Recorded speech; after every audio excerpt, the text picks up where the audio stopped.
श्री राम जय राम जय जय राम। श्री राम जय राम जय जय राम। श्री राम जय राम जय जय राम। बोलिए सियावर रामचंद्र भगवान की जय। वृंदावन बिहारी लाल की जय। उमापति महादेव की जय। पवन सुत हनुमान की जय। सब संतन की जय। गोस्वामी तुलसीदास जी महाराज की जय। नमः पार्वती पते हर हर महादेव। आदरणीय श्रोतागणों, पिछली चर्चा में आप भगवान शिव के सामने सती जी कहती हैं कि प्रभु, यदि जो है हमारे पिता के घर में बहुत परम उत्सव है और बड़ा भारी यज्ञ हो रहा है, और जो है अगर आप आज्ञा दें तो मैं जाऊँ वहाँ पर। हे कृपा यतन प्रभु, मैं उसको आदरपूर्वक देखने जाना चाहती हूँ। आप हमें जो है ऐसी आज्ञा दीजिए। भगवान शिव ने जब सुना कि सती जी अपने पिता के यज्ञ में जाना चाहती हैं, तो उन्होंने मन में विचार किया कि भाई ब्रह्म से शिव जी बोले कि भाई बात तो तुमने बहुत अच्छी कही, वो मेरे मन को भी अच्छी लगती है, क्योंकि यज्ञ में जाना तो महाराज हमारा भी स्वभाव है, हम भी जाना चाहते हैं। परंतु यह अनुचित है क्योंकि दक्ष ने निमंत्रण नहीं भेजा है। उन्होंने कहे उन्हीं मोरे मन भावा, यह अनुचित नहीं निवत पठावा। दक्ष सुकल निज सुता बुलाई, अब हमरे बैर तुमहु बिसराई। ब्रह्म सभा हम सन दुख माना, और ते यजहूँ करही अपमाना। श्री राम जय राम जय जय राम। श्री राम जय राम जय जय राम। भगवान शिव ने कहा कि देवी, तुम्हारे पिता ने अपनी कन्याओं को सबको बुलाया है। सती जी की वाणी में वास्तव में मनोहर है और मन को भाने वाली है। इसी से शिव जी ने कहा मोरे मन भावा। मन को भाने का कारण यह है कि बात तो बहुत अच्छी है। यज्ञ हो भगवान का एक अंग है, उसका दर्शन करना बहुत पुण्य है। यज्ञ का दर्शन, यज्ञ में सम्मिलित होना, यज्ञ में सेवा करना, ये बहुत बड़ा पुण्य है, धर्म है, और ऐसे यज्ञ को देखना भी उचित है। सती जी ने कहा महाराज सादर जाओ ये तो मैं जाऊँ, कृपा ये तुम सादर देखन सोच। तो भगवान शिव ने कहा भाई ये तो अर्थात देखने की बात कही। इससे शिव जी ने उसे नीक कहा, अच्छा कहा कि भाई देखना चाहिए, ये बहुत अच्छी बात है। मोरे उमन भावा, भाव की हम भी जो है तुम्हें भेज देते, इसमें संदेह नहीं है। लेकिन मुश्किल यह है कि यह अनुचित नहीं निमत पठावा, अर्थात बिना निमंत्रण के जाना अनुचित है। तात्पर्य है कि तुम्हारी वाणी एक यही अनुचित है जो भेजने नहीं देता है। यज्ञ में भाग पाने वाले देवताओं के नाते मुझको भी न्योता मिलना चाहिए। नीक है मन को भावा, तब उचित या अनुचित कहने की आवश्यकता क्या रह गई। इस पर भगवान शिव जी कहते हैं ईश्वर हैं, इसीलिए क्रोध न होने पर भी वो कुछ अनुचित नहीं कहना चाहते। उन्होंने सती जी के हित की बात कही, यही कारण है कि उनकी बात को भली कह करके अपना समर्थन किया कि भाई तुम्हारी बात तो बिल्कुल सही है, जाना भी चाहिए। लेकिन महाराज जो है अब खंडन करना है। खंडन करने से पहले अनुमोदन करने से महाराज, अनुमोदन कर लेने के बाद खंडन करने में परेशानी नहीं होती। अगर सीधा ही कह दो नहीं नहीं नहीं जाना है, गलत बात, तो महाराज उनको दुख होता। इसलिए उन्होंने कहा कि देखो कहो नीक मोरे मन भावा, आपने जो कहा बहुत अच्छा लगा, मुझे भी अच्छा लगता है। और भला जो है यज्ञ में कौन नहीं जाना चाहता, और वो भी ससुराल में, हमें भी खुशी होती। लेकिन महाराज बात ऐसी है कि तुम्हारे पिताजी जो है इन्हें मंत्रण नहीं दिए। अब जो है युक्ति युक्त से उसका खंडन करना चाहिए। सीधे खंडन कर दिया जाए तो उसकी बात का खंडन किया जाता है, उससे दुराग्रह बने की जो है संभावना हो जाती है। महाराज जो है इस प्रकार से गुरुदेव जी कह रहे हैं कि यहाँ पर दक्ष सकल ने छुता बुलाई।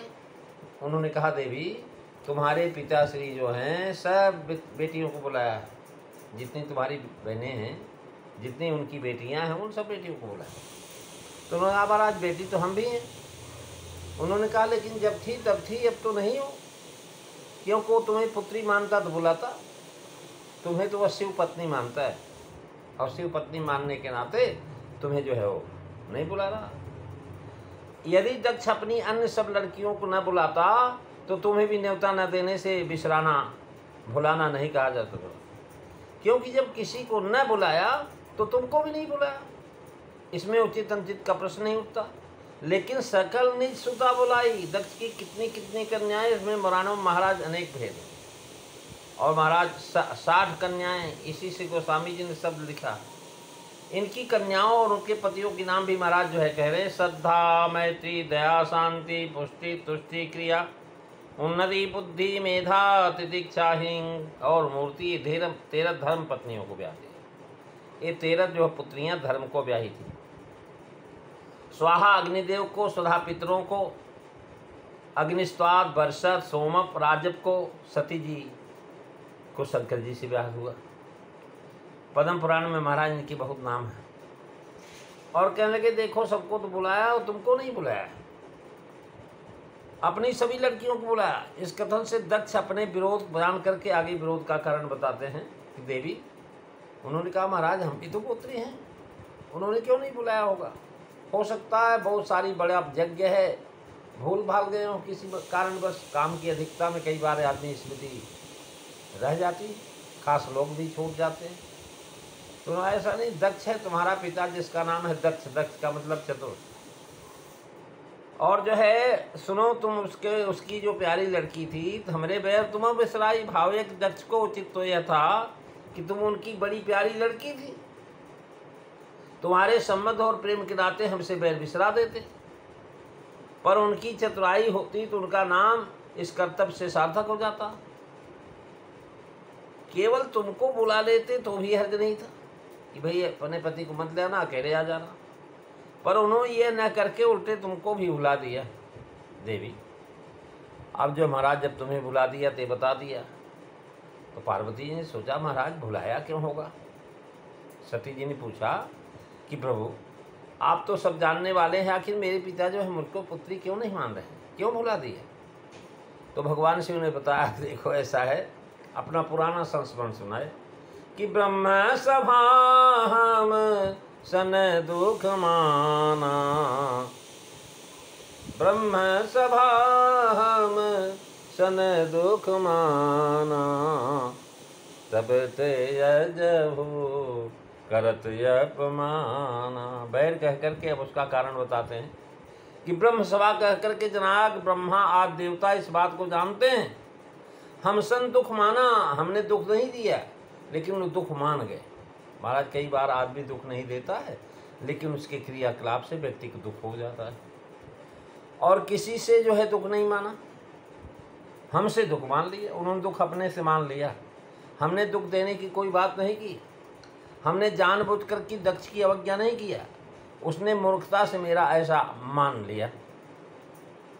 दुख मानने की कथा महाराज श्रीमद्भागवत महापुराण के अंतर्गत जो है अध्याय 2 स्कंद 4 और श्लोक 4 से 33 तक करें। एक बार जो है विदुर जी के प्रश्न करने पर मैत्रेय जी ने बैर का कारण इस तरह से कहा कि एक बार पूर्व अति प्राचीन काल में विश्वस्रष्टाओं ने एक यज्ञ किया जिसमें समस्त परमर्षि देवता मुनि और अग्नि आदि अपने अपने अनुयायियों के सहित उपस्थित हुए।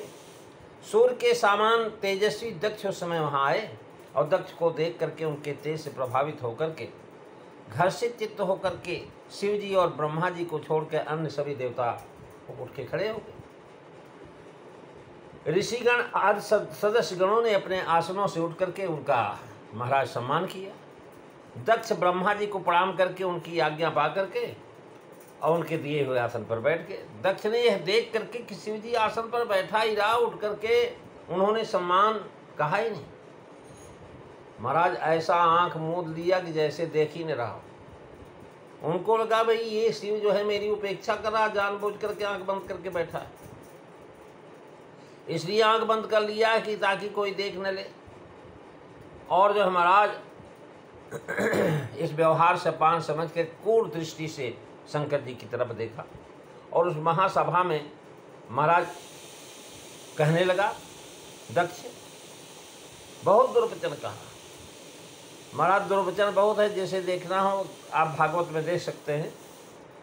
कह रहे हैं, तस्मान उन्माद नाथाये मस्तव सोचाय दुर्हृदय दत्त बत्त माया साधी चेदिते परमेष्टिन। महाराज उसने भगवान शिव को भला बुरा बहुत कहा। ये जो है महाराज बड़ा दुष्ट है, बंदर की सी आँख लिए हुए बैठा रहता है और भूत प्रेत ही इसके साथी हैं और नंग धिड़ंग घूमता है, इसको लोक लज्जा का ज्ञान ही नहीं। श्मशान में रहता, हमेशा अपवित्र रहता है, खोपड़ियों की माला पहनता है। भला ये हमारा जवाई बनने लायक था, लेकिन ये तो हमें अपने ब्रह्मा जी के कहने से इसका विवाह कर दी अपनी कन्या से। महाराज इस दुर्वचन पछताने लगा, और मैंने केवल ब्रह्मा जी के कहने से ऐसे पुरुष की अपनी साध्वी कन्या दिया भोली भाली, और नहीं तो ये महाराज दुष्ट जो है कभी जो है शादी करने लायक था ही नहीं। और महाराज उस समय जो क्रुद्ध हो गए और बहुत दुष्टता से बात किया, भगवान शिव का अपमान किया। भगवान शिव तो आनंद में बंगड़े थे, आंख बंद किए हुए। उनको क्या पता कि दक्ष किसकी निंदा कर रहा है। अगर जो है शरीर की निंदा कर रहा है तो शरीर तो निंदनीय है, इसमें तमाम मल दोष भरे हुए हैं। और अगर आत्मा की निंदा कर रहा तो अपनी ही निंदा कर रहा है। इसलिए भगवान शिव चुप रहे और क्रुद्ध होकर के सभा से निकल कर अपने घर चलता हुआ महाराज उस समय ये जान करके दक्ष ने शाप दिया कि नंदीश्वर को बड़ा ही क्रोध हुआ है, और उन्होंने दक्ष और ब्राह्मणों की महाराज जो है दक्ष के कुवाक्यों का अनुमोदन किया। घोर प्रतिपाद दिया कि यह दक्ष देहाभिमानी है, देही को आत्मा समझता है, अविद्या को विद्या जानता है, विषय सुख वासनाओं में आसक्त और कर्मकांड में रहता है। अतएव दक्ष जो हमारा जड़ है, पशुओं के समान स्त्री लंपट हो, इसका मुख शीघ्र ही पकड़े को हो जाए। ये नंदीश्वर ने श्राप दिया, क्योंकि नंदीश्वर से रहा नहीं गया। और भय के विचार से महाराज जो भक्त के विचार से रहित हो, केवल पेट पालने के लिए विद्या तप और व्रत आदि का आश्रय ले, धन शरीर और इंद्रियों में सुख मान करके भिक्षुक होकर के पृथ्वी पर विचरा करे। इस पर भृगु जी ने से नहीं रागा। उन्होंने बदले में अत्यंत दुस्तर ब्रह्म शाप दिया कि शिव भक्त और उनके अनुयायी सत शास्त्रों के विरुद्ध आचरण करने वाले हैं, पाखंडी हैं। हमें आप जो हमेशा शौचहीन बुद्धिहीन हों, जटा भस्म और अस्थियों के धारण करने वाले हों, भृगु ने शाप दिया। शिव जी अपने पार्षदों सहित वहाँ से चले गए। तो भगवान शिव ने बताया, देवी तेहिते जो करा तब बाना। भाव है कि पहले भरी सभा में हमारा अपमान किया था, उस बात को वर्षों बीत गए, फिर भी अपमान करने पर तुले हुए अब भी करते हैं। यह यज्ञ भी हमारे अपमान के लिए ही किया गया है। देवी, जब मेरे अपमान के लिए यज्ञ किया गया है और यज्ञ में हमारा भाग देने से सबको रोकना चाहता है, और इसने कह दिया कि श्मशान में रहने वाला यज्ञ में भाग पाने का अधिकारी नहीं, हम इसको यज्ञ में भाग नहीं देंगे। और जो हमारा यज्ञ में भाग न देने का जो है आरंभ करके अपने इस यश को कर रहा है।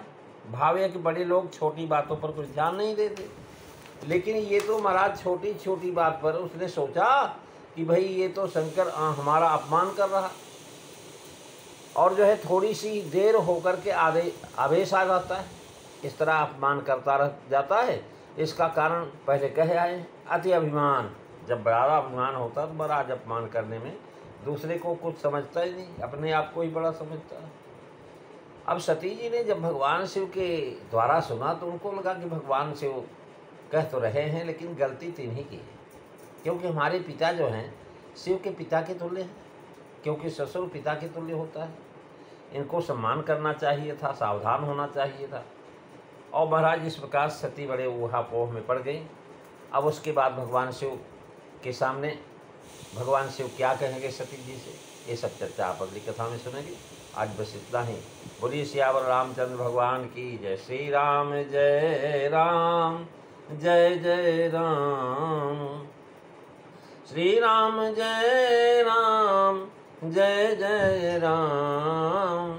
श्री राम जय राम, जय जय राम। बोलिए सियावर रामचंद्र भगवान की।